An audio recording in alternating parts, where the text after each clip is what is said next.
शिव जी और देवी पार्वती की सीख। अकेले में ज्यादा भटकता है मन, गलत विचार आते हैं, लेकिन हमें अपनी भावनाओं पर काबू रखना चाहिए। देवी पार्वती और शिव जी से जुड़ी कथा है।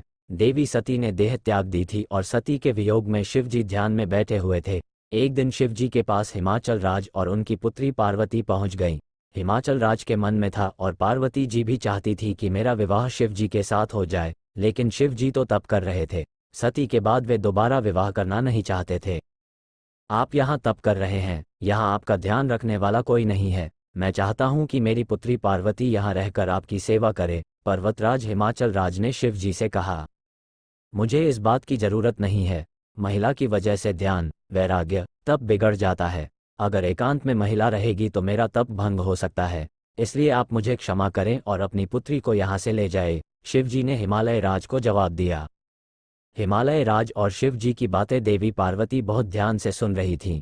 आप कह रहे हैं कि आप तप कर रहे हैं, तो जब आप तप ही कर रहे हैं तो आपको ये आभास कैसे होगा कि ये शरीर महिला का है और ये शरीर पुरुष का है? पार्वती जी ने शिव जी से पूछा।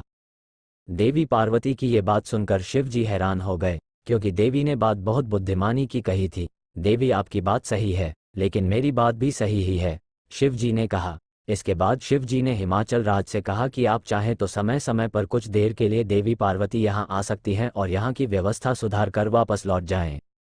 शिव जी और पार्वती जी की सीख। इस कथा में शिव जी और पार्वती जी ने संदेश दिया है कि हमें अकेले में अपनी भावनाओं पर नियंत्रण रखना चाहिए।